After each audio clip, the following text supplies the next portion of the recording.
आजकल हमारे पास कई युवा लोगों को उनके पेरेंट्स जब लेके आते हैं तो बीमारी के साथ साथ कुछ एक समस्या और बताते हैं कि सर ये भगवान को नहीं मानता, ये भगवान की पूजा साधना ध्यान वगैरह कुछ नहीं करता।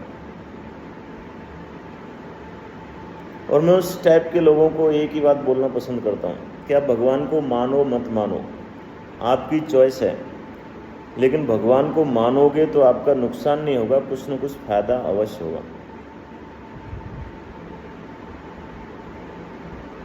सबसे महत्वपूर्ण तो ये है कि आपके जीवन में अगर कुछ गड़बड़ होती है तो आप भगवान को जिम्मेदार ठहरा सकते हो। आप हीन भावना से मुक्त हो जाओगे, आप ग्लानि में नहीं गिरोगे, आप आत्महत्या तक से बच सकते हो। दूसरा, अगर आपने कुछ अच्छा कर दिया, बहुत बड़ा कर दिया, तो एक प्रेशर आता है कि अब गलती नहीं हो जाए,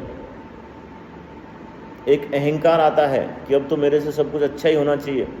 इसलिए कई बार लोग कोई भी रिस्क लेना बंद कर देते हैं, कुछ भी बड़ा काम करने की सोचना भी बंद कर देते हैं कि शायद आगे मेरे से नहीं होगा, मैं फेल नहीं हो जाऊं। तो अगर उसको हम परमात्मा के लिए, भगवान के लिए समर्पित कर देते हैं, भाई ठीक है, परमात्मा की मर्जी थी इसलिए अच्छा काम हो गया, दूसरे में करते हैं, प्रयास करते हैं अपनी तरफ से, परमात्मा की मर्जी, ठीक होगा हो जाएगा, नहीं होगा नहीं होगा।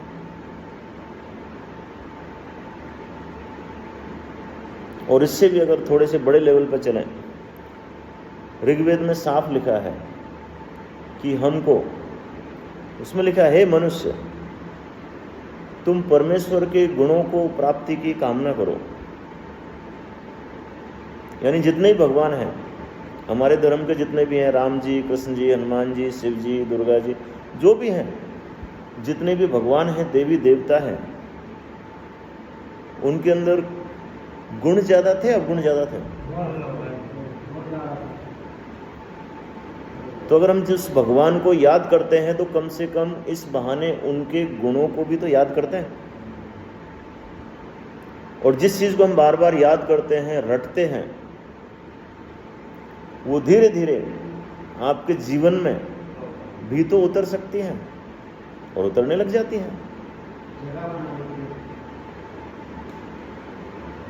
तो परमात्मा के जो जो गुण हैं आप बता रहे थे, जैसे सद्भावना, सन्मार्ग पे चलना,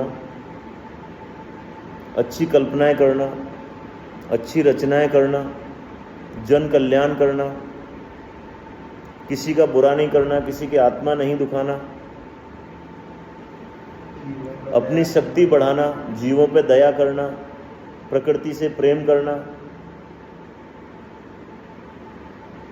लोगों को माफ करने की क्षमता रखना, किसी भी स्थिति परिस्थिति में मुस्कुराते रहना। तो कितने बड़े बड़े गुण हैं हमारे, ये जो भगवान हैं, इन सब के। क्या इन गुणों को आप आसानी से अपने जीवन में उतार सकते हो? दूसरी बात ये भी है, आप पूजा पाठ कितनी भी कर लो, कितनी भी अगरबत्ती लगा लो, कितना ही परिक्रमा लगा लो, कुछ भी कर लो, अगर उनके गुणों को आप अपने जीवन में नहीं उतारते हो तो भी व्यर्थ है। तो इसलिए भगवान को मान सकते हो, लेकिन उससे भी ज्यादा जरूरी है भगवान के गुणों को, परमात्मा के गुणों को अपने जीवन में उतारने का सतत अभ्यास करो। करके देखो और देखो रिजल्ट्स क्या आते हैं।